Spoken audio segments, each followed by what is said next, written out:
Bismillahirrahmanirrahim. Assalamualaikum warahmatullahi wabarakatuh. Waalaikumsalam warahmatullahi wabarakatuh. Alhamdulillah wassalatu wassalamu ala rasulillah wa ala alihi wa sahbihi wa man tabi'ahu wa mawalah. Jamaah Masjid Usuluddin, Jamaah Masjid Raya. Yang kedua jamaah ini online. Sedangkan yang bersama saya saat ini adalah jamaah pesantren tahfiz Quran Yatama. Baik yang online maupun yang offline, insya Allah semuanya mendapatkan keberkahan. Amin. Dengan ustadznya boleh online, tapi berkahnya tetap offline, insya Allah. Saya dulu berpikir bahwa saya masih ada kesempatan 20 tahun lagi. Lahir 77, umur sekarang 44. Jadi kalau meninggal 63 tahun, masih ada 19 tahun lagi. Masih panjang. Dulu saya berpikir begitu. Nanti masih panjang ini, 19 tahun lagi. Nanti insya Allah 2021, 2031, 2040 baru umur 63. Selalu saya berpikir begitu. Sampai akhirnya cara berpikir saya itu berubah. Ketika kawan saya satu kelas, satu angkatan, sama-sama duduk kursi dekat, sama-sama sarapan pagi, ternyata meninggal dunia. Di situ saya seperti terbangun dari tidur panjang. Ternyata mati tidak menunggu 63 tahun. Mati tidak menunggu tahun 2040. Dilihat dari fisik, dia lebih sehat dari saya. Badannya lebih tegap, lebih berotot. Ketika ibu saya meninggal, dia datang menjenguk ke kampung saya. Dalam keadaan sehat walafiat, meninggal. Lalu kemudian kawan satu kampung sama-sama mendaftar ke IAIN Susko tahun 96. Sama-sama satu sekolah di Madrasah Aliyah Nurul Falah Air Molek Indragiri Hulu. Meninggal juga. Bukan karena COVID. Jadi itu membuat saya terbangun, merubah semua program-program saya. Saya anggap bahwa saya ini sudah mati sebetulnya. Jadi saya hidup sampai hari ini bonus. Maka saya tidak ingin sia-sia hilang. Saya kemarin dari Pekanbaru ke Duri 120 km, lanjut dari Subanga, kemudian terus kami ke Tasik Serai. Dari Tasik Serai jalan tanah, berdebu, melewati kebun-kebun sawit ke tempat sampan.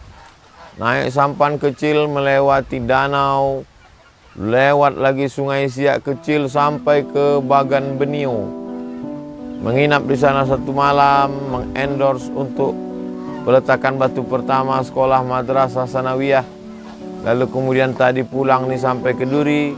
Tadi pula meletakkan batu pertama untuk pembangunan panti yatim bersama gerakan Jumat bersedekah berkah.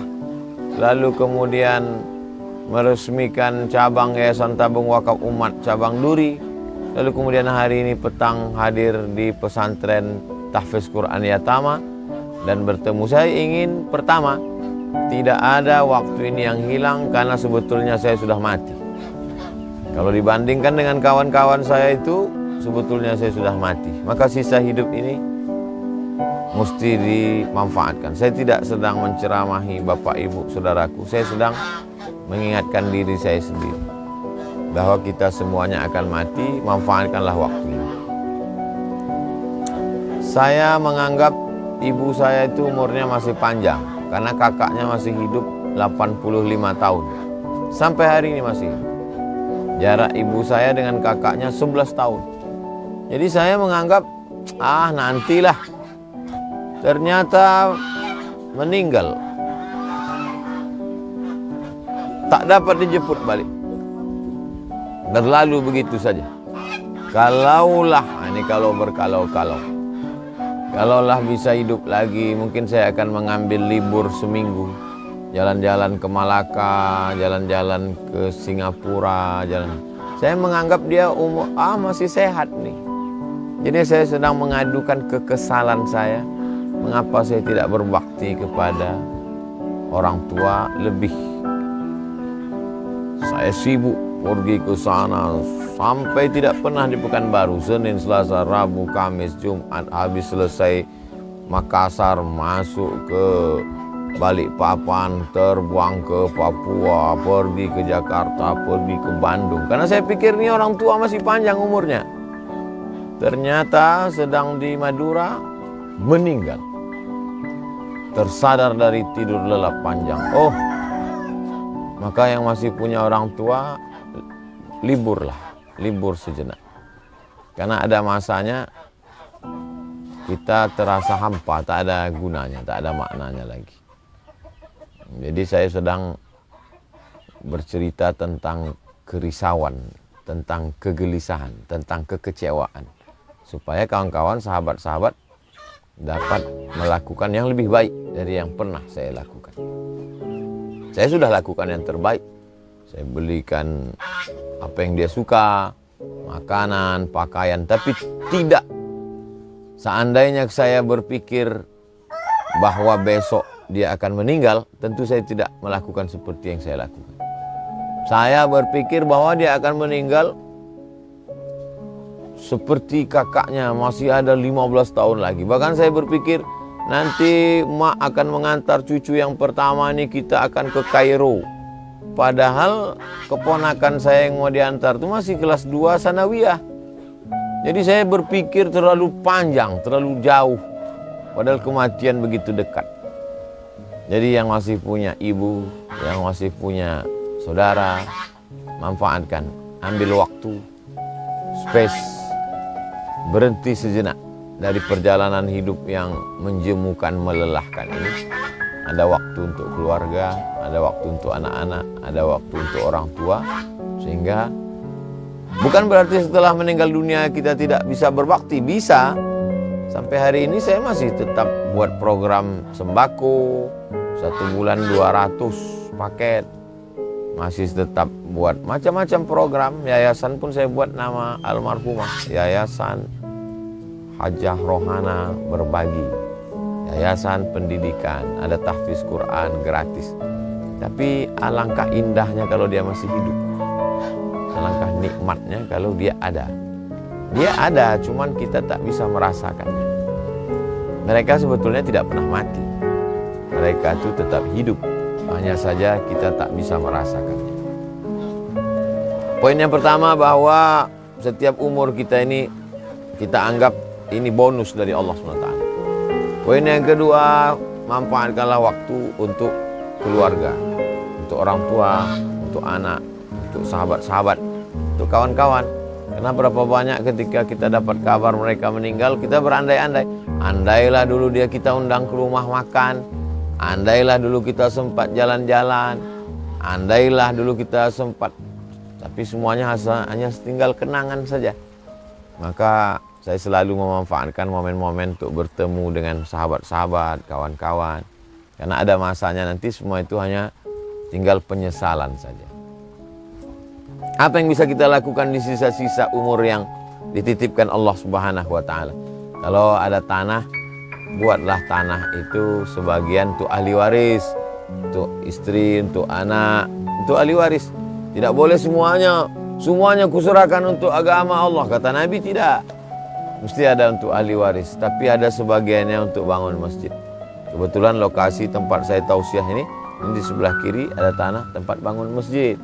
Sehingga nanti tidak hanya masjid, ada asrama tahfiz. Sehingga masjidnya siap, imamnya ada. Banyak kita ketemu masjid pinggir jalan, masjidnya cantik, tapi jadi imamnya tak ada. Masjid kosong diisi kambing. Tak ada orang sholat dalam. Nah, ini tanahnya ada, masjid didirikan, ada asrama tahfiz. Sehingga kita betul-betul memakmurkan masjid. Makna memakmurkan masjid, bangunan fisiknya ada, dan SDM-nya disiapkan. Dari mulai TK tahfiz, SD tahfiz, SMP tahfiz, SMA tahfiz. Nanti setelah itu dia mau kuliah terserah. mau jadi insinyur, arsitek, pengacara, lawyer, advokat, mau jadi bisnismen, terserah mau jadi apa, tapi dia adalah generasi yang Qur'ani. Silakan cari duit sebanyak-banyaknya. Targetnya beli tanah, bangun masjid. Silakan punya mobil berapa, tapi yang bisa kita pakai, lama hidup banyak dirasa, jauh berjalan banyak ditengok. Belum pernah saya jumpa orang kaya pakai mobil sekalian 2 biji, dia yang nyetir dua-dua. Sekaya-kaya kita paling bisa pakai mobil dia, istrinya, anaknya, selesai. Kalau ada orang pakai mobil 5 sekali, dia berarti istrinya 4. Yang lain itu cuman. Jadi silakan punya duit banyak, beli mobil, mobilnya untuk apa? Wakafkan ke YTWU. YTWU dulu, yang lain nyusul belakangan. Buatkan mobil wakaf ambulan. Begitu susahnya. Ambulan ini penting, wakaf ambulan. Jadi kalau ada orang mengatakan, rumah tidak bisa dibawa mati. Bisa. Mana rumah yang dibawa mati? Ini di depan saya ada rumah. Ini rumah ini bisa dibawa mati. Kenapa? Karena rumah ini sebagai asrama tahfiz. Anak-anak sudah 2 tahun tinggal di sini. Kalau ada orang mengatakan, kebun tidak bisa dibawa mati. Bisa. Syaratnya wakafkan. Ini kebun luas, tapi 1 hektar wakaf. Ini. Jadi berpikir kita sibuk cari duit. Ini jangan orang mengatakan, jamaah sekalian, dunia ini hanya membuat kita terlena. Tinggalkanlah dunia. Habislah dunia ini diambil orang.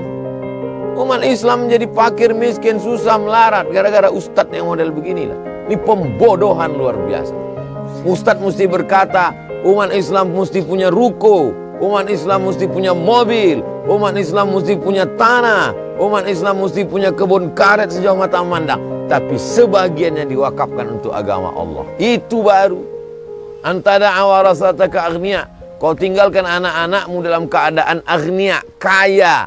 Khairun, lebih baik min antada'ahum allatan, daripada kau tinggalkan mereka miskin, susah, melarat. Yatakaffafuna 'alan nas, minta-minta kepada manusia. Jangan kalian sangka saya ceramah ini karena gambarnya di sini pondok atap daun ini fakir miskin. Dah, ini kaya, luas nih, cuman hidup bersahaja. Nah, ini dia. Kalau kalian mau datang, jangan takbir dulu nanti, belum lagi nih. Nanti takbirnya pas penggalangan dana baru takbir. Nah, alhamdulillah saya 1 hari ini peletakan batu pertama. Peletakan batu pertama 3 kelas di Bagan Benio. Siapa yang akan melanjutkan 3 kelas itu? Fotonya sudah berserak-serak. Di sana tak ada jaringan, tak ada signal. Begitu di jalan tadi, Ustadz Tatang langsung buka Facebook. 2 foto baru sedang diupload. Rupanya kepala sekolah sudah memuat foto kami peletakan batu pertama. Ini saya mengajak jamaah semuanya, mari support pembangunan 3 kelas di Bagan Benio. Tolong support. Kenapa? Karena kalau sampai kelas ini tak jadi, malunya saya minta ampun. Maka ini semua tanggung jawab kita bersama di hadapan Allah Subhanahu wa Ta'ala. Jangan hanya sampai pada menikmati pengajian. Saya kalau mendengar suara qori tadi, Masya Allah Pak Ustadz. Saya kalau mendengar pengajian Ustadz Somad, hancur lebur hati saya Pak Ustadz. Udah sampai situ aja, iya. Itu baru sebagai penikmat pengajian. Saya tadi mendengar suara Ustadz Muzammil Hasbullah, imam, suaranya mantap Ustadz. Maka saya ingin 100 anak di Duri macam Ustadz Muzammil. Begitu. Itu yang saya tak bisa membiayai 100 Pak Ustadz. 1 saya biayai. Mantap. Ma la yudraku kullu, la yutraku kullu. Yang tak bisa dilakukan semua, jangan tinggalkan semua. Masjid Usuluddin. Masjid Usuluddin tempat saya tausiah dari mulai tak ada orang sampai takut orang datang. Saya datang ke Masjid Usuluddin itu dulu tak sampai 1 sop jamaahnya. Tak ada orang datang. Sampai pada akhirnya saya mau tausiah di Masjid Usuluddin, Ustadz Somad tidak boleh tausiah Usuluddin karena takut orang datang. Bayangkan itu. Dari mulai tak ada orang datang sampai takut orang datang. Saya tausiah di Usuluddin, imamnya kakak kelas saya, imam di Masjid Usuluddin. Sampai sekarang orangnya di ketua DPRD Bengkalis. Bayangkan itu. Saking lamanya itu. Saya datang ke Masjid Usuluddin, diminta KTP di pintu, padahal saya udah pakai koko, pakai peci. Saya bukan penjahat. Balik saya dari pintu gerbang Usuluddin. Sampai diminta lagi ceramah Usuluddin. Sampai tak datang lagi karena tak boleh, karena takut orang ramai datang. Jadi Masjid Usuluddin tetap tegak berdiri. Jamaahnya tetap. Yang mati berapa, yang sakit berapa, yang kekal abadi. Masjid Usuluddin akan tetap berdiri sampai hari kiamat. Tapi jamaahnya ada yang meninggal, jamaah ada yang sakit. Kitalah yang akan mengabadikan diri kita. Orang lain tidak. Ustadz pernah ke Masjid Usuluddin? Ya.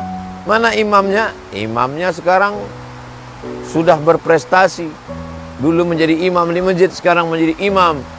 Dulu jihadnya di masjid, sekarang jihadnya di parlemen. Terus jamaah-jamaah yang tua-tua dulu, mana? Sakit, meninggal, selesai. Mana amal jariah kita? Alhamdulillah, di rumah ini tanahnya, kebunnya, rumahnya menjadi amal jariah. Jadi ini bukan sekedar ceramah kosong, hampa, tak bermakna. Kalau ada orang mengatakan, dulu ada namanya tanah wakaf dulu, sekarang sudah tak ada lagi. Ada tanah wakaf itu sekarang. Dulu ada namanya kelas yang dibangun, sekarang sudah tak ada lagi. Ada. Tidak ada alasan bagi jamaah Usuluddin, Masjid Raya, Masjid Agung, Masjid Besar, dimanapun berkata bahwa di mana peluang kami untuk beramal soleh. Peluangnya banyak sekali. Ikuti saja Instagram Ustaz Abdul Somad, isinya endorse semua. Endorse bangun masjid, endorse panti, endorse asrama, endorse. Ada jamaah yang makin semangat follow, ada yang unfollow. Saking muaknya dia endorse saja isinya. Saudara yang dimuliakan Allah Subhanahu wa taala, ada ketenangan hati. Hari ini saya ketemu dengan manusia-manusia yang unik luar biasa.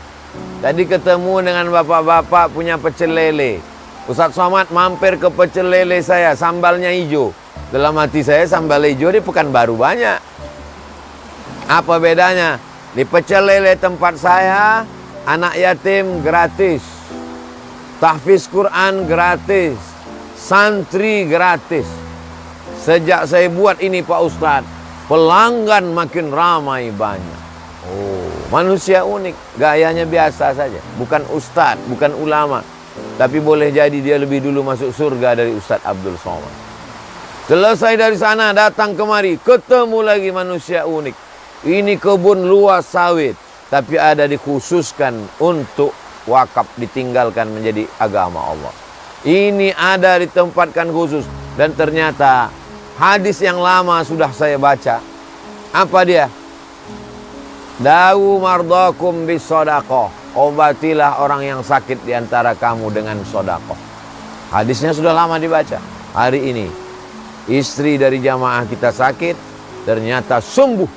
Penyakit yang tak ada obatnya, ternyata sembuh. Kenapa?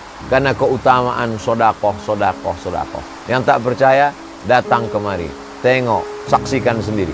Tapi sebelum kemari, yakinkan Anda sudah PCR dan bebas COVID-19. Saudara, karena ini kawasan tertutup, santri-santri ini harus kita jaga keselamatannya.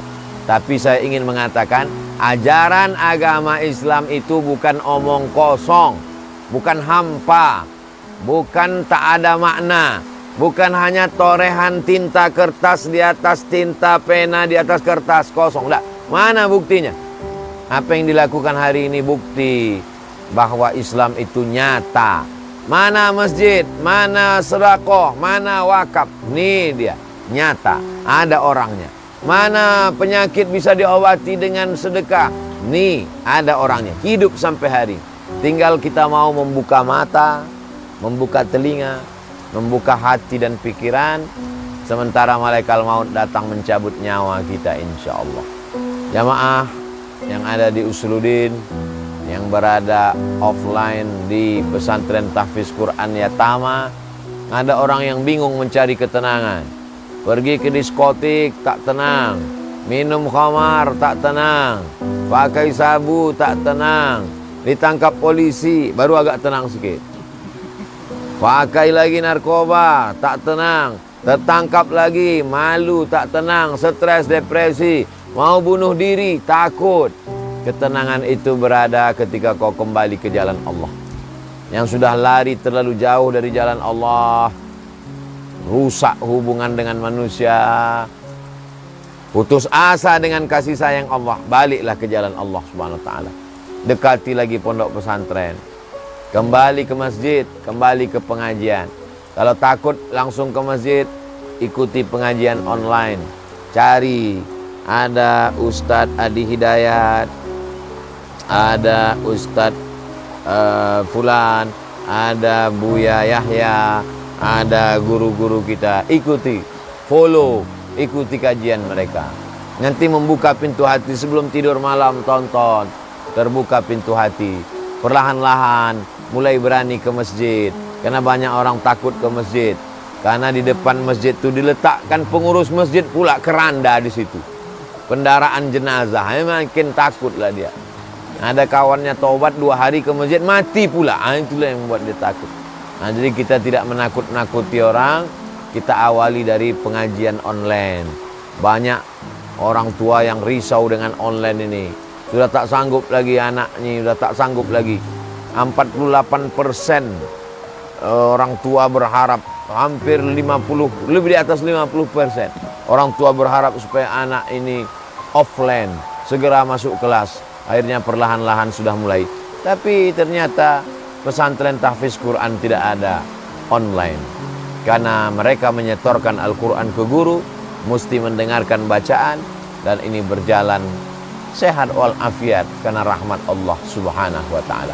Kesimpulan kaji kita, jangan berharap, jangan menunda, jangan berpikir bahwa kita mati menunggu 63 tahun. Tidak. Umur yang ada hari ini adalah hadiah dari Allah. Yang kedua, sayangi orang tua, sayangi keluarga, sayangi kawan. Jangan nunggu setelah dia mati baru penyesalan. Begitu dia meninggal baru cari mana foto kemarin sama si Anu, mana foto kemarin. Untuk apa? Mau update status. Selagi dia masih hidup datanglah. Tak sempat ngajak ke rumah, ajak dia makan, minum-minum, duduk-duduk sebentar. Itulah masanya kita menjalin ukhuwah. Lalu kemudian silakan kau menjadi kaya, silakan kau menjadi konglomerat, bisnismen, tapi bukan untuk diri sendiri, untuk bekal menghadap Allah Subhanahu wa taala. Itu sebagai pengantar dialog kita pada petang hari ini. Suara saya sudah saya gas habis, tapi hujan ini lebih kuat dari suara saya. Ini barokah rahmat dari Allah Subhanahu wa taala. Saya kira pengantar dialog kita petang ini demikian. Saya kembalikan ke moderator. Wassalamualaikum warahmatullahi wabarakatuh. Waalaikumsalam warahmatullahi wabarakatuh.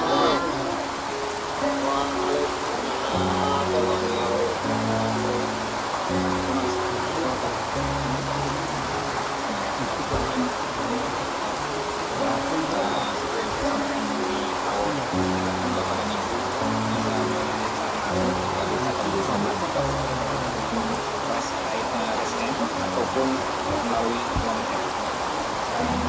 Ada yang ingin bertanya di jamaah lain.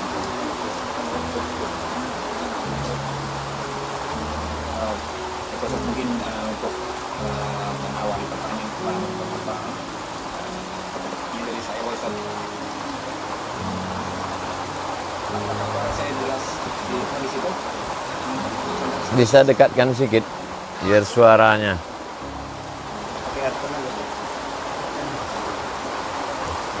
Suara dekat kepala saya putus.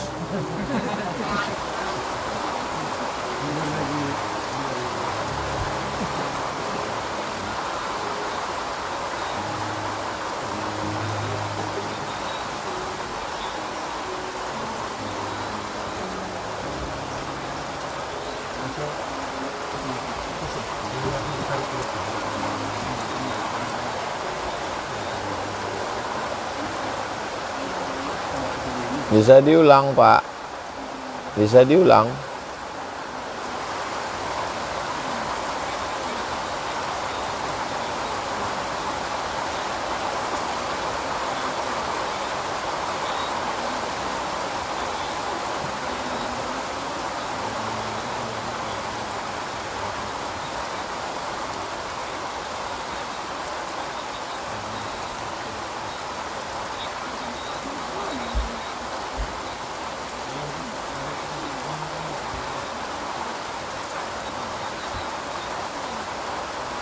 Yang pertama, jangan kasih dia makan haram. Makanan yang pertama kali. Kenapa?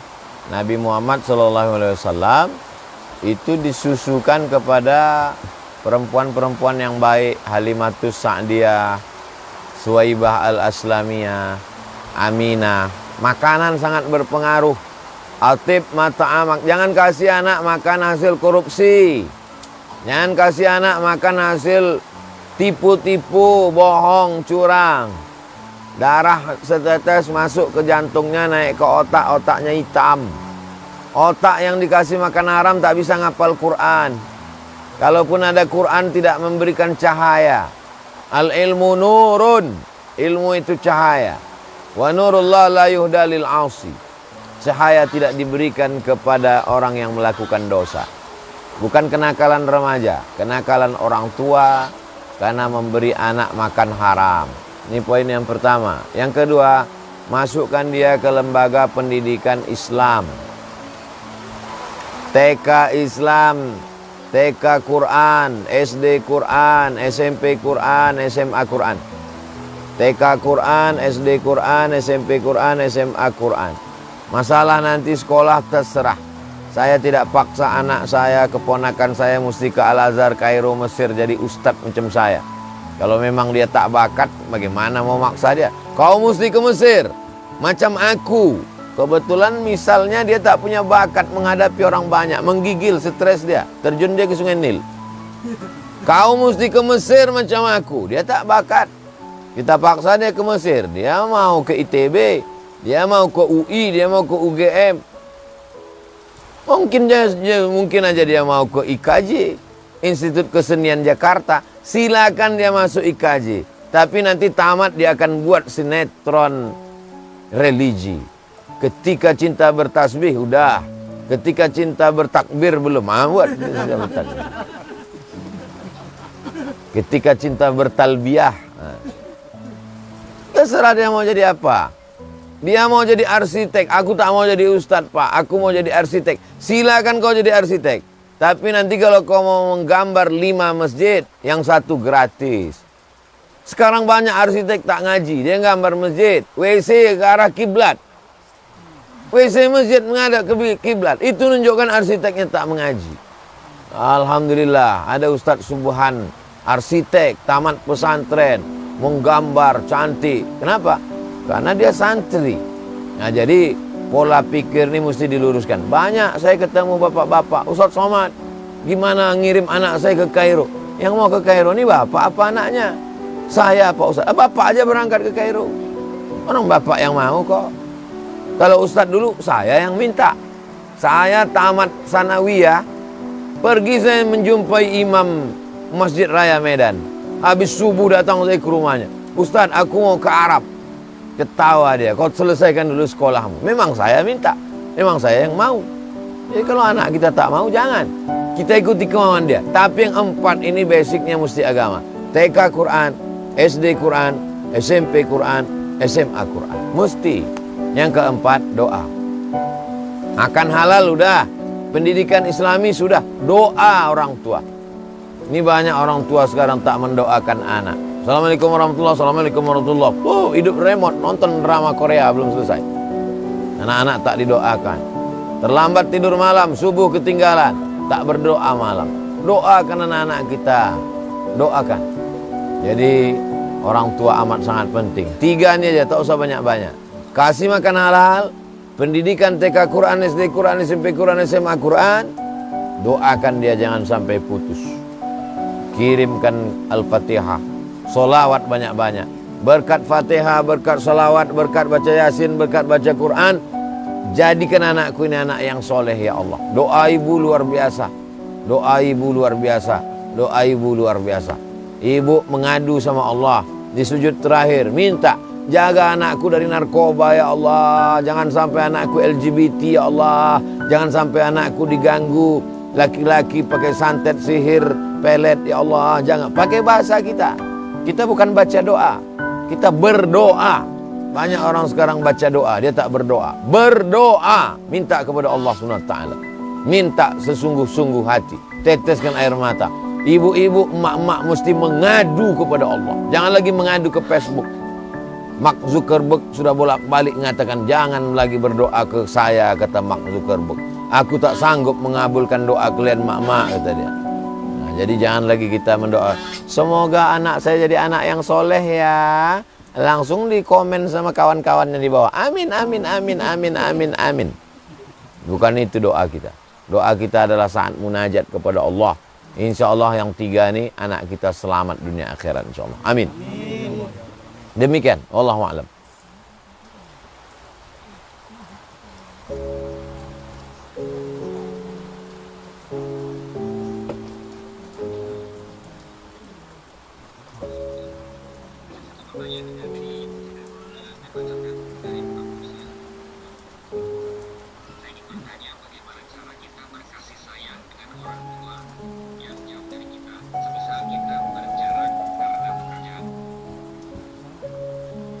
Yang pertama, orang tua itu ditelepon. Jangan sampai dia pergi ke servis handphone.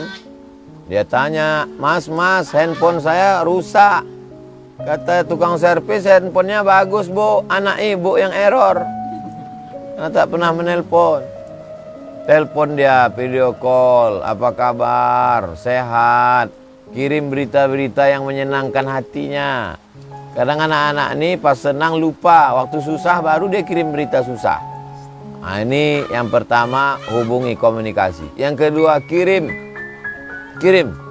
Apa kira-kira yang kita di tempat kita banyak minuman kesukaan dia, kopi kah, ikan asin kah, emping melinjo kah, kerupuk kah, sebungkus kecil tapi itu di hati dia besar. Sampai di tempat dia tukang pos ditengoknya, oh menetes air mata dia menerima kiriman itu. Pas dibuka rupanya emping melinjo sebungkus. Tapi bagi dia itu luar biasa besar, membahagiakan hati dia. Pergi dia wirid Yasin, cerita dia, anakku yang sedang tugas di Papua itu luar biasa sayangnya sama aku. Video callnya luar biasa walaupun macet-macet. Luar biasa kiriman dia. Itu kebanggaan dia luar biasa. Lalu kemudian apa lagi? Doakan supaya orang tua itu sehat. Minta. Orang tua itu tidak ingin kita kirim foto kita pakai mobil mahal, tapi kredit. Orang tua itu tidak ingin kita foto di rumah megah, tapi rumah sewa. Dia mau kita kirim pakai sarung, pakai peci, baca Quran. Mak, aku baru selesai baca Al-Kahfi malam Jumat. Senang sekali hati dia. Itulah yang membanggakan dia. Jadi kalau mau menyenangkan hati orang tua, yang sesuai dengan doa dia selama ini, Rabbana hablana min azwajina wa dzurriyyatina qurrata ayun, sejuk dipandang mata. Sedang mengaji, rekam agak 10 detik, 10 menit panjang kali, nanti tak sampai habis paket. Pendek aja, 1 menit lah, 1 menit. Bismillahirrahmanirrahim. Yasin wal Qur'anil Hakim. Innaka laminal mursalin ala siratim mustaqim. Habis, kebetulan 25 detik pakai WhatsApp. Kirimkan. Ditengoknya senang. Kalau mau nunjukkan prestasi ibadah kita sama orang tua, jangan di Instagram.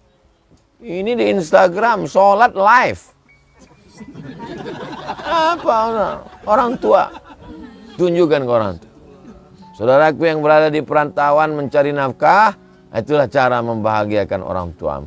Insya Allah, kalau senang hatinya, terbuka pintu langit, lapang rezekimu. Kalau senang hatinya, terbuka pintu langit, turun malaikat membawakan rahmat ketenangan ke dalam hatimu. Kaya pun engkau, banyak pun rezekimu, kalau kau sempitkan hati orang tuamu, sempit pula lah hidupmu. Lebih sempit dari yang lahat lagi. Ka'annama yas'adu fis sama. Orang-orang yang durhaka itu sempit hatinya, seperti dia naik ke langit. Macam mana orang naik ke langit? Macam kita naik pesawat waktu take off itu kan terasa sesak. Anak-anak kecil menangis karena terasa sesak, payah bernapas, telinga mendengung. Begitulah keadaan orang yang jauh dari rahmat Allah Subhanahu wa taala. Wallahu a'lam bishawab. Demikian. Masih satu lagi pertanyaan dari chat dari Pertanyaannya, Assalamualaikum. Waalaikumsalam. Lebih baik mana wanita karir atau ibu rumah tangga menurut pandangan Islam? Waqarna fi buyutikunna. Sebagus-bagusnya kamu di rumah saja. Kalau datang tamu yang membawa teh manis itu suaminya. Jangan suruh bini keluar. Bini di rumah tak pernah berbedak. Pas datang tamu pakai bedak, berlipstik. Habis tamu tu tak balik-balik. Perempuan tu bagusnya di rumah. Tapi karena keterbatasan ekonomi, susah, anak mau sekolah, kebetulan ibu ni pula pandai, bisa dia bisnis, usaha, mau tak mau terpaksa dia keluar. Apa boleh? Boleh keluar. Boleh keluar. Mana dalilnya? Asma keluar rumah. Lalu Asma mengambil makanan kambing onta, datang Nabi menolong. Itulah dalil boleh perempuan. Seandainya tak boleh pasti Nabi melarang. Asma pergi balik ke rumah, kata Nabi. Tapi Nabi justru membantu. Itu dalil perempuan boleh bekerja dengan syarat dan ketentuan berlaku. La tabarrajna tabarrujal jahiliyatil ula. Jangan bersolek-solek jahiliyah. La yadribna bi arjulihinna. Jangan pukulkan kaki ke lantai pakai gelang kaki. Gerincing, kerincing, kerincing, kerincing. Jangan bersuara mendesah-desah. La taqdha'na bil qaul. Kalau kebetulan jadi pelayan masyarakat di kantor, terima tamu, biasa saja. Jangan mengobrol senyum ke, biasa aja. Gimana KTP saya? Siap 2 hari lagi ya. Siap 2 hari lagi. Ini nomor saya. Itulah akar dari permasalahan. Pergi keluar kota, la tusafiranna mra'atun, tak boleh perempuan musafir. Keluar kota sama kawan kantor, sama atasan, itu kau kan tak mahram. Udah seperti abang saya, udah seperti bapak saya, udah macam keluarga saya. Berawal dari macam, berakhir dengan macam-macam. Saya yang mengantar bini saya itu ke airport, Pak Ustadz. Saya antar dia, saya titipkan pula ke atasan dia itu. Pak, tolong jaga biniku ya Pak. Akhirnya macam mana Pak Ustadz? Berselingkuh dia sama itu Pak Ustadz. Ini kisah nyata, true story. Bukan dari sinetron TV yang ujungnya jadi hantu. Nyata ini fakta. Gara-gara apa? Gara-gara husnuzon kepada manusia, suuzon kepada Allah. Ketika Allah mengatakan jangan musafir, ini agama ketinggalan. Husnuzon kepada manusia, suuzon kepada Allah. Dibalas Allah perbuatan itu nyata. Nah, jadi ikuti saja aturan Allah. Kalau terpaksa, wahai perempuan kalian mau keluar, harus bekerja karena kebutuhan, keperluan. Ingat, kalau kau mau mencari 3 juta, 5 juta, kau pertaruhkan kehormatan dirimu, maka sesungguhnya ada yang tak bisa dibayar dengan uang. Bagaimana pendidikan anakmu? Bagaimana? Sama-sama sambal belacan, tapi beda kalau kau yang memasakkannya dengan pembantu di rumah. Walaupun belacannya di toko yang sama, walaupun cabainya sama, walaupun batu gilingannya sama. Ini masalah rasa, guys. Kalian ketawa macam paham pula. Nah, oleh sebab itu maka ini penting. Inti kesimpulannya sebaiknya di rumah. Tapi kalau terpaksa boleh bekerja. Bang, aku mau kerja, aku tengok kau susah kali. Takut kita melarat mati mendadak nanti anak kita mau kuliah. Aku kebetulan pandai membuat ini. Kerjalah. Tapi dengan ikut tuntunan syariat Islam supaya selamat keluarga, selamat dunia, selamat akhirat. Mudah-mudahan ibu-ibu yang bekerja dijaga Allah Subhanahu wa taala. Demikian, wallahu a'lam bishawab. Ada satu jamaah yang mengatakan dari silakan. Assalamualaikum warahmatullahi wabarakatuh. Waalaikumsalam warahmatullahi wabarakatuh. Ustaz, yang saya tahu maut itu kan sudah menjadi ketetapan Allah Subhanahu wa taala. Apakah kalau untuk penyebab kematian itu juga sudah ditetapkan dari sejak dahulu kala gitu Ustaz? Itu pertanyaan pertamanya. Untuk yang kedua, Rabu besok itu tepat kematian mama saya. Nah, saya ingin menanyakan Ustaz, apakah ada ciri atau tanda bahwa kita itu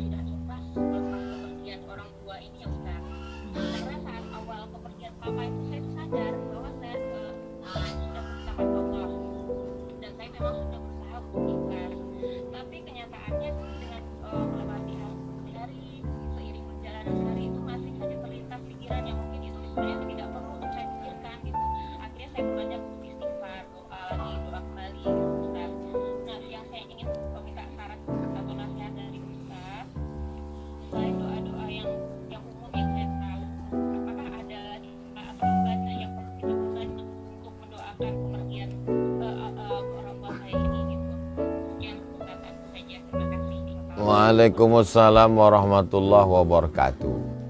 Kalau ditakdirkan saya hari ini mati jam 5.30, Abdul Somad mati jam 5.30, maka pasti akan mati. Kalau dia naik pesawat, meledak pesawatnya. Andai dia tak jadi naik pesawat, di rumah dia minum teh, tersedak, mati. Andai dia tidak di rumah minum teh, di masjid dia sedang sholat, sedang sujud, mati sedang sujud. Idza jaa ajaluhum, kalau ajal sampai, la yastakhiruna sa'atan, tak dapat ditunda walau sesaat, wala yastaqdimun, tak bisa pula dimajukan walaupun sesaat. Ini sudah ketetapan Allah Subhanahu wa taala. Nah, bagaimana dengan penyebab matinya itu? Mati karena demam, mati karena batuk, mati karena covid, mati karena ditembak perampok, mati karena begal, mati karena santet, mati karena dukun, mati karena nyi blorong, sundil bolong, tuyul. Apakah itu juga ditetapkan Allah Subhanahu wa taala? Takdir itu ada dua. Satu namanya takdir mubram, satu namanya takdir muallak. Ada yang bisa dirubah, ada yang tidak. Siapa yang menetapkan ini mubram, ini muallak, tak tahu kita. Itu ilmu Allah Subhanahu wa taala. Kita hanya tahu setelah terjadi. Sebelum terjadi kita tak tahu. Lalu bagaimana sikap kita menghadapi takdir Allah? Sikap kita adalah ridho. Saya sudah ikhlas bapak saya meninggal Pak Ustadz. Yang betul bukan ikhlas, ridho. Ikhlas itu saya sholat ikhlas karena Allah Ta'ala. Saya wakaf ikhlas karena Allah Ta'ala. Kalau bapak saya meninggal, emak saya meninggal, saya menghadapinya dengan ridho. Ridho itu apa? Rela. Plong. Bagaimana tanda bahwa saya ikhlas? Selama kita bisa menahan 3, berarti sudah ikhlas. Pertama, menahan tangan. Tidak menarik-narik rambut, tidak memukul-mukul pipi, tidak merobek-robek kantong. Laisa minna man darabal khudud wa syaqqal juyub. Siapa yang memukul-mukul pipi, menarik-narik kantong, bukan umat Muhammad SAW. Yang kedua, tidak sumpah serapah. Kenapa bapakku yang meninggal? Kenapa bukan bapak tetanggaku yang sok mantap itu? Tangan tahan, mulut tahan. Yang ketiga, pikiran tahan. Terlintas dalam pikiran. Tak berbunyi, tak bersuara, tak bergerak, tapi dia bekerja di dalam. Kenapa bapakku? Kenapa bukan bapak dia? Kenapa bukan bapak kau? Kenapa bukan bapak? Maka kalau ini bisa ditahan. Kalau ini bisa ditahan. Tapi yang di dalam ini bagaimana menahannya? Walladzina idza fa'alu fahishatan aw zalamu anfusahum dzakarullah. Langsung dia ingat kepada Allah. Makanya ketika terlintas di pikiran ibu, kenapa mesti bapakku? Astaghfirullahaladzim. Pertama beristighfar. Wasta'inu bisabri wassalah. Salat. Kalau kebetulan pagi, salat duha. Kebetulan malam, salat tahajud. Kebetulan habis wudhu, salat sunat wudhu. Salat sunat taubat, salat sunat hajat. Salat sudah Pak Ustadz, baca Quran. Zikir, salat, baca Quran. Langsung ambil Play Store Quran digital. Buka Quran digital. Download di Play Store. Sudah saya download, tak masuk, paket habis. Buka surat Al-Fatihah. Baca Quran jangan acak. Baca Quran dari Al-Fatihah. Setelah selesai Al-Fatihah, Al-Baqarah. Asal teringat, langsung baca. Bismillahirrahmanirrahim. Alif lam mim. Dzalikal kitabu la raiba fihi hudal lil muttaqin alladzina yu'minuna bil ghaibi wa yuqimuna shalah. Assalamualaikum Bu, ada tamu. Shadaqallahul azim. Screenshot, contreng sampai ayat berapa. Supaya bacaan kita makin termotivasi. Aku udah baca sekian juz. Tapi untuk diri kita aja. Jangan screenshot langsung update status. Alhamdulillah udah selesai Al-Baqarah. Nah, itulah cara. Saya masih belum puas lagi untuk menghilangkan risau saya. Orang tua meninggal nih Pak Ustadz. Maka bersedekah. Bawakan beras, ikan sarden, roti, susu, kopi, teh semua. Serahkan ke anak yatim, fakir miskin, du'afa. Aku hadiahkan untuk almarhum ayahku ya Allah. bawa anak-anak itu, doakan ayah saya ya anak-anak, ini namanya Allahumma firlahu warhamhu wa'afihi wa'afu anhu wa akrim nuzulahu. Ya Rasulullah, ummi matat, emakku mati, afa atasaddaqu anha, kalau aku bersedekah sama dia apakah pahalanya sampai? Kata Nabi, tasaddaq, bersedekahlah. Ayu sadaqatu afdal, sedekah apa yang paling afdal? Saqyul ma', memberi air minum. Air minum, air putih aja sampai, apalagi kelapa muda pakai madu. Apalagi susu kambing-kambingnya dari Swiss. Nah, kayaknya semua. Itu yang Ustaz sebutkan itu mana? Itu makanya kalian jangan online, offline lagi sini. Wallahu a'lam bishawab. Itu ceritanya. Wallahu a'lam. Pertanyaan lagi dari Pak Samsudin Foto. Pak Samsudin Foto, silakan diambil mikrofonnya. Saya langsung pada Ustaz Abdul Somad. Waalaikumsalam warahmatullahi wabarakatuh. Pak Samsudin.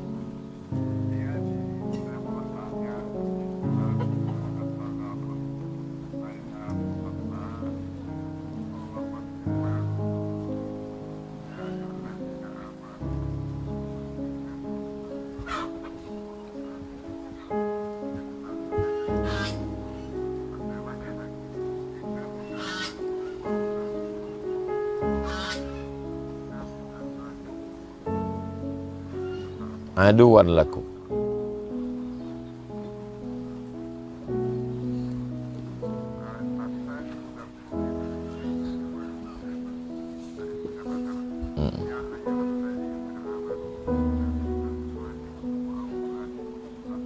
Aduan lakum.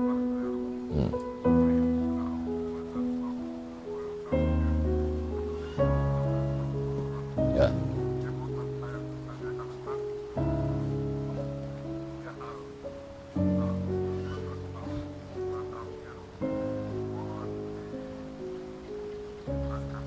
Baik. A'udzubillahi minasyaitonirrajim. Inna, sesungguhnya, min, ada sebagian dari anak kamu, sebagian dari istri kamu tuh jadi musuh kamu. Siapa yang mengalami itu? Nabi Nuh alaihi salam. Ya bunayya arkam ma'ana, wahai anakku, kan marilah naik ke sampan ayah. Apa kata anaknya? Sa'awi ila jabali ya'simuni minal ma'. Aku akan naik ke atas bukit yang bisa menyelamatkan aku dari banjir bandang ini. Jadi musuh. Daraballahu mathalan lilladzina amanu mar'ata Nuh. Daraballahu mathalan lilladzina kafaru mar'ata Nuh wa mar'ata Lut. Ada sebagian dari pasangan hidup kamu itu jadi musuh kamu. Siapa di antaranya? Istri Lut. Ketika musuh Nabi Lut, malah berkomplot dia dengan musuh Nabi Lut alaihi salam. Tapi tidak semua, min, sebagian. Kalau anda yang mengalami seperti itu, masih bisa dimaafkan. Fa'fu, wasfahu, waghfiru. Apa bedanya tiga ini? Pertama, fa'fu diambil dari kata afa, ya'fu. Artinya menghapus sampai tak berbekas sama sekali. Ini ada pasir. Kita jalan di atas pasir itu. Kalau kita jalan di atas pasir, ada bekas tapak kaki kita. Lalu kemudian datang angin berhembus. Berhembus angin di atas pasir sampai hilang bekas tapak kaki. Itu namanya fa'fu. Hapuslah. Kita berjalan di atas pasir basah di tepi pantai. Bekas tapak kaki kita. Tiba-tiba datang ombak menghapus bekas itu. Sampai tak berbekas sama sekali. Hilang tak berbekas, itu namanya fa'fu. Kita menulis di whiteboard. Tulis whiteboard, kita hapus. Hilang tak berbekas, namanya fa'fu. Makanya di antara doa, antara dua sujud ada itu.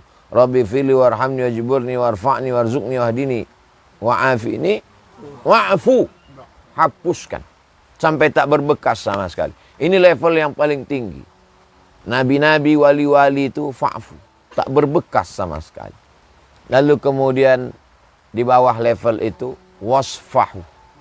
Dia mencoba untuk menghapus tapi masih berbekas lagi. Ustadz udah maafkan orang itu. Sudah, saya bilang. Tapi saya masih ingat.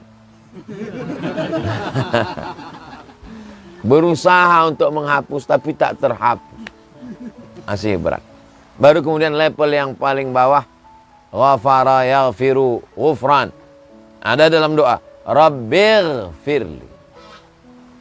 Ghafara artinya menutup. Hanya sekedar ditutup saja. Ini ada tulisan whiteboard. Pas mau dihapus pakai penghapus tak bisa. Kenapa? Permanen. Maka ditutup pakai tirai. Ditutup sampai masanya ada, masanya dibuka. Jadi Al-Quran, Allah Ta'ala memilih kata yang begitu halus. Kalau kau sanggup, level paling tinggi, fa'fu. Kalau kau tak sanggup, maafkan. Tapi sulit untuk melupakan. Tapi ada lagi yang bagi orang tak sanggup. Kalau menurut ukuran, biasanya yang ringan dulu. Biasanya kita kalau menjatuhkan hukuman yang ringan dulu. Tapi justru di sini diberikan target tinggi dulu. Yang paling tinggi, karena kita disuruh, idza sa'altumullaha fas'aluhul firdaus. Kalau kau berdoa kepada Allah, mintalah firdaus. Siapa itu yang masuk firdaus? Yang bisa menghapuskan sampai tak berbekas sama sekali. Oh, itu kan nabi-nabi aja. Enggak. Ada orang Indonesia yang bisa seperti itu. Siapa dia? Haji Abdul Malik Karim Amrullah. Di penjara 4 tahun, difitnah, diangkat tapak sepatu itu ke atas muka Buya Hamka. Pak, dipijakkan. Hamka pengkhianat, kau mau menjual Indonesia, kau mau membunuh presiden. Terlintas di telinga Buya Hamka setan berbisik. Hamka, ada pisau silet di dinding penjara. Ambil pisau silet itu. Potongkan ke urat nadimu, tak ada gunanya kau hidup. Kau datuk di Maninjau, kau doktor honoris causa dari Azhar. Sekarang kau terhina, pengkhianat, bunuh saja dirimu. Dituliskan Buya Hamka itu di dalam buku tasawuf modern. Ketika dia sedang sakit, terbaring di rumah sakit, dimintanya buku itu, mau dibacanya untuk mengulang kisahnya itu. Tapi apa yang terjadi ketika dia keluar dari penjara? Berganti zaman, musim berganti, rezim berubah. Keluar Buya Hamka, tiba-tiba ada tentara datang bertamu ke rumahnya. Assalamualaikum. Waalaikumsalam. Buya Hamka, betul. Saya mau bawa surat wasiat. Apa isinya? Orang yang memenjarakan Buya Hamka menulis wasiat. Kalau aku mati, tolong yang jadi imam sholat jenazahku adalah Haji Abdul Malik Karim Amrullah. Ditulis oleh anak Buya Hamka namanya Irfan. Dalam buku berjudul Ayah. Buku itu sedang dicetak, dijual. Dapatkan di toko terdekat sebelum tanggal penutupan berikut ini. Begitu datang surat itu, Buya Hamka mau datang dan mengimami sholat jenazah orang yang memenjarakannya. Saya waktu membaca buku itu, mau saya banting buku itu. Saya marah. Kok mau dia? Ternyata Abdul Somad, kau belum selevel lagi dengan Hamka. Dia sudah sampai pada level fa'fu, menghapuskan sampai tak berbekas lagi di hatinya. Andai saya lah yang jadi imam sholat jenazah waktu itu, terpaksa Allah.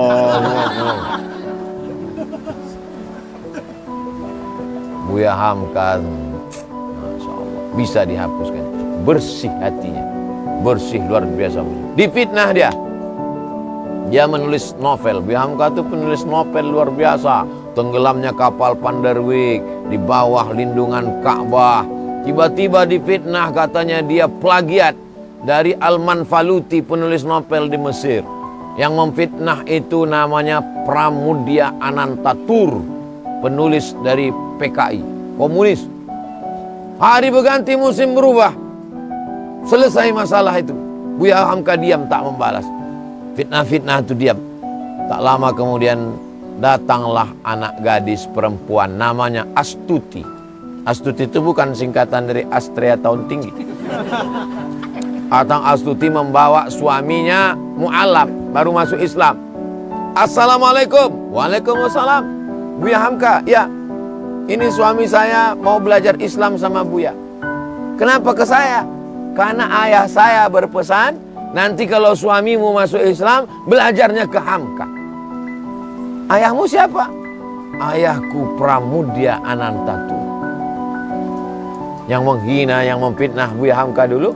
Anaknya datang sekarang mau belajar, calon suaminya yang mu'alaf mau belajar Islam, diajar oleh Buya Hamka.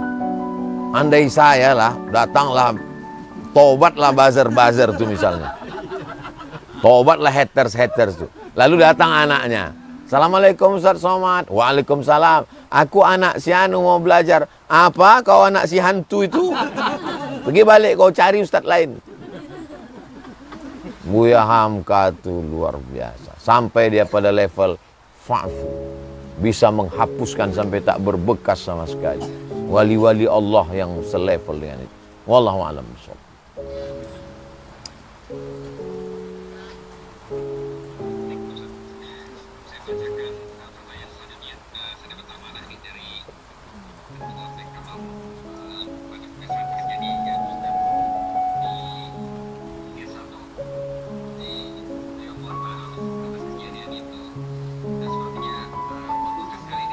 Saya sudah memaafkan tapi belum bisa melupakan.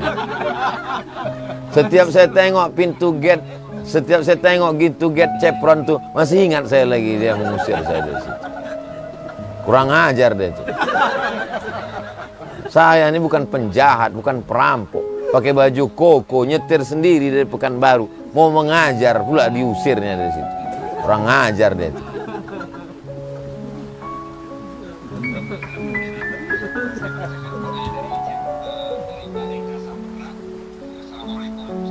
Waalaikumsalam. Salam.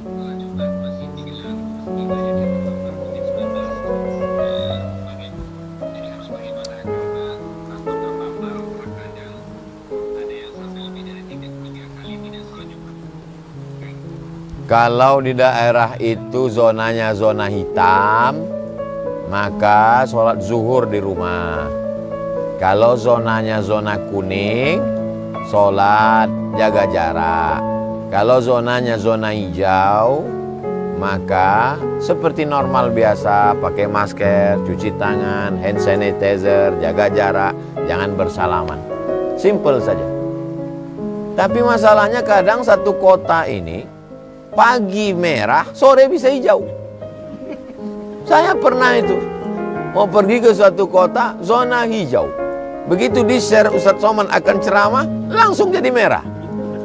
Nah, itu jadi zona ini pun tergantung siapa yang mau ceramah juga. Nah, itu.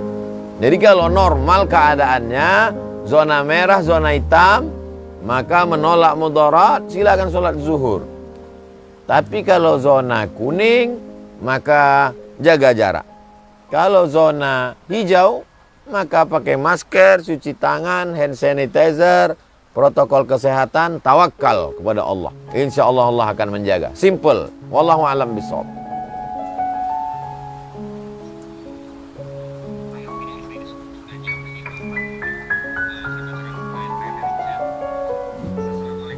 Waalaikumsalam warahmatullahi wabarakatuh. Bagaimana caranya kita tidak takut akan masa depan atau takdir Allah? Terkadang terbesit di pikiran tentang hal buruk terjadi di diri kita.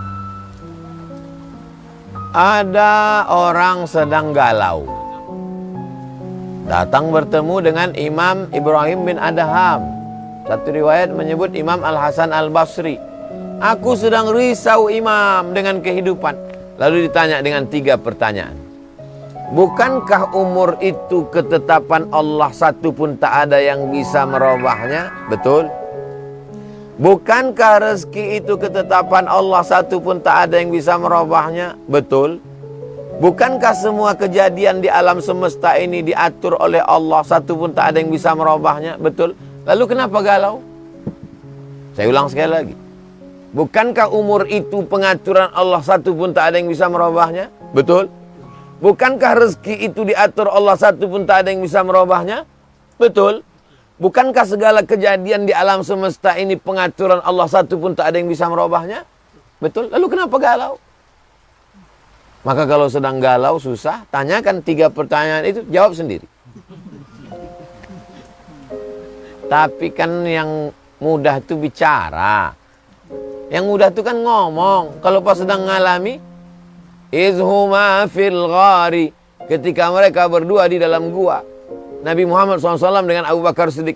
Idh yaqulu li sahibihi, ketika dia berkata kepada sahabatnya, la tahzan, jangan sedih, jangan takut, jangan cemas, jangan galau, jangan gundah gulana. Apa maknanya? Ketika itu Abu Bakar sedang ketakutan. Ya Rasulullah, bagaimana nanti kalau kita ditangkap oleh musuh kafir Quraisy, Abu Jahal, Abu Lahab naik ke atas menangkap kita, membunuh kita. Orang selevel Abu Bakar yang sudah ngaji 13 tahun pun masih ada rasa. Apalagi kita baru ngaji 3 hari. Itu pun online. Jadi kalau ada yang nanya, Ustadz kenapa saya ini cemas? Kau ngajinya kapan? Baru sekarang nih Pak Ustadz. Jadi sesungguhnya kalau kita cemas, ada satu orang yang mengatakan la tahzan. Bahasa kampung kami, don't be sad. Innallaha ma'ana, Allah with us. Allah bersama kita. Jangan takut, jangan galau, jangan cameh lagi. Allah bersama awak. Nah, maka mesti ada sahabat. Jangan pernah sendirian, karena sendirian itu rentan terpapar COVID setan. Maka harus tetap bersama dengan kawan-kawan. Nabi Musa alaihissalam ditakut-takuti oleh musuh. Innala mudrakun, innala mudrakun. Itu pasukan Fir'aun mengejar kita, nanti kita tertangkap wahai Musa. Kalla, kalla. Tidak. Inna ma'iya rabbi sayahdin. Allah bersamaku. Jadi kalau kita sedang rasa takut, 2 teman kita. Pertama, ada sahabat yang mengatakan ke kata kita, la tahzan. Yang kedua, kita sendiri mengatakan ke diri kita, kalla. Inna ma'iya rabbi sayahdin. Bersamaku ada Allah. Ambil air wudu, hilangkan cemas, angkat kedua tangan. Allahu Akbar. Allahu Akbar kabira. Walhamdulillahi katsira. Wa subhanallahi bukratan wa asila. Wajjahtu wajhiya lilladzi fataras samawati wal ard hanifan musliman wa ma ana minal musyrikin. Inna salati wa nusuki wa mahyaya wa mamati lillahi rabbil alamin. La syarika lahu wa bidzalika umirtu wa ana minal muslimin. Tapi jangan nanti antum pas salat begini pula. Inna salati wa nusuki. Salatnya tetap. Wallahu a'lam bishawab.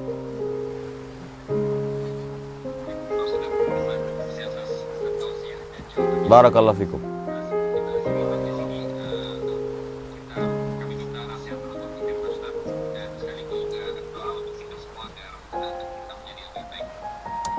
Yang pertama, jangan pernah sendirian. Wa minal isnaini ab'adu. Kalau kau berdua, setan jauh. Berjamaah, hablum minan nas. Dengan guru, dengan santri, dengan ibu-ibu, dengan penghafal Quran, dengan orang tua, dengan jangan pernah. Sekarang manusia ini dibuat sendirian. Sendirian di kamar, dari mulai pagi, petang, siang, malam, temannya cuma 3. Handphone, laptop, TV. Handphone, laptop, TV. Siapa punya kerja ini? Memisahkan manusia dari manusia. Yang kedua, jangan pernah jauh dari Allah. Connectingkan dengan Allah. Bagaimana cara mengconnectingkan dengan Allah? Salat. Bagaimana cara mengconnectingkan dengan Allah? Subhanallah, subhanallah, alhamdulillah, Allahu Akbar. Yang ketiga, ngaji. Jangan pernah berhenti ngaji. Ikuti pengajian. Tak bisa offline, online. Tak bisa online, offline. Bolak-balik. Jangan sampai putus ngaji. Putus belanja, bisa hidup. Putus ngaji, mati. Jasadnya hidup, rohnya mati. Hantu gentayangan, zombie. Yang keempat, jangan sombong, jangan angkuh. Berdoa kepada Allah. Makanya kita selalu diiringi dengan doa. Kita berdoa, didoakan orang untuk kita. Kita minta doakan. Tadi pas mau jalan, Ustaz Somad mudah-mudahan sehat, doakan saya. Ustaz Somad kami rindu dengan Ustaz, doakan saya. Kita doakan orang, orang mendoakan kita, kita minta doakan. Yang pernah angkuh, yang sombong. Ngapain kita minta doa sama dia? Minta doa sama orang tua, minta doa sama pengemis, minta doa sama orang fakir. Ngapain minta doa sama dia Pak Ustaz? Kalau dia doanya makbul, mendingan dia doa sendiri. Kan gitu orang selalu kan? Boleh jadi doa dia untuk dirinya sendiri tak makbul. Karena penuh kepentingan.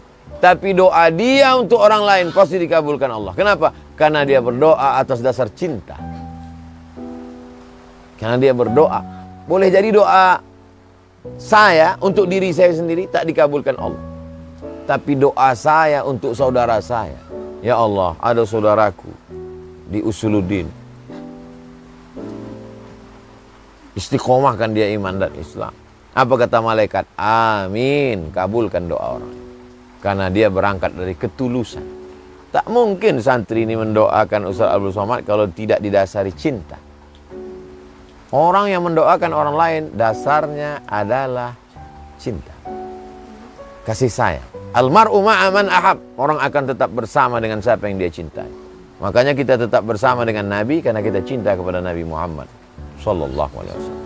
Wa may yartadda minkum an dinihi. Siapa di antara kamu yang murtad, na'udzubillah, ditinggalkannya agama ini, fasawfa ya'tillahu biqaumin.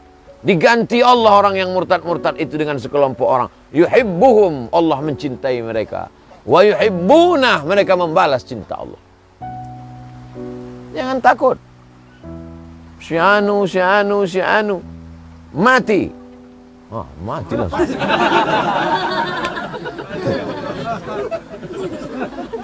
Diganti Allah Ta'ala dengan sekelompok orang. Yuhibbuhum, Allah mencintai mereka. Wa yuhibbunah, mereka membalas cinta Allah. Inilah dia orang-orang yang dicintai Allah. Santri-santri ini dicintai Allah. Minta doa sama mereka. Jangan malu, mereka masih muda. Doanya kabul, hafal Quran, dosanya belum banyak. Kita ini bergelimang dosa. Dosa mata, dosa telinga, dosa hati, dosa mulut, dosa lidah. Kalau 4 ini kita jaga, insya Allah selamat kita dunia akhirat. Demikian, Wallahu a'lam.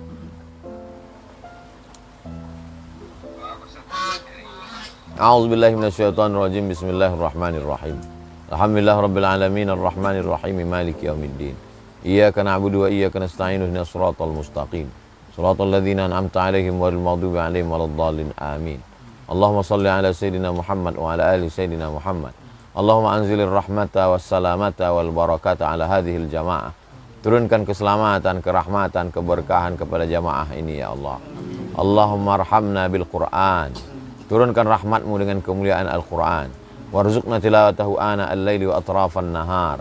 Berikan kami rezeki untuk membacanya, memahaminya, menghafalnya, mengamalkannya, mengajarkannya. Sehingga kami dianggap sebagai orang ahli Al-Quran. Allahumma ja'alhu lana imama wa nura wa huda wa rahmah. Jadikan Al-Quran sebagai pembimbing kami, sebagai imam kami, sebagai penunjuk, sebagai hidayah bagi kehidupan kami ya Allah. Allahumma ja'al abna'ana wa banatina min hafizil Quran. Jadikan anak cucu kami sebagai para penghafal Quran. Allahumma akrimna bil Quran. Muliakan kami dengan Al-Quran. Wala tuhinna, jangan hinakan kami karena meninggalkan Al-Quran. Allahumma la tada'lana dzamban illa ghafartah. Segala dosa-dosa kami ampunkanlah ya Allah. Wala aiban illa satartah. Semua cacat kami tutupilah ya Allah. Wala maridan illa syafaitah. Saudara kami yang sakit, sehatkan ya Allah. Wala mayyitan illa rahimtah, yang sudah meninggal dunia, rahmati, jauhkan dari azab kubur ya Allah. Wala hajatan min hawaijid dunya wal akhirati laka ridha wala nafiha salah. Segala hajat dunia, hajat akhirat baik bagi kami, maka tunaikanlah ya Allah. Rabbana atina fid dunya hasanah wa fil akhirati hasanah wa qina azabannar. Wa sallallahu ala sayyidina Muhammad wa ala alihi washabbihi wasallam walhamdulillahi rabbil alamin. Taqabbalallahu minkum minna wa minkum taqabbal ya karim. Terima kasih kepada seluruh jamaah Masjid Usuluddin, Masjid Raya, jamaah Pondok Tahfiz Quran Yatama, semua yang mengikuti program ini. Banyak tutur kata saya menyinggung perasaan tak berkenan di hati, saya mohon maaf. Kita saling mendoakan. Wassalamualaikum warahmatullahi wabarakatuh. Waalaikumsalam.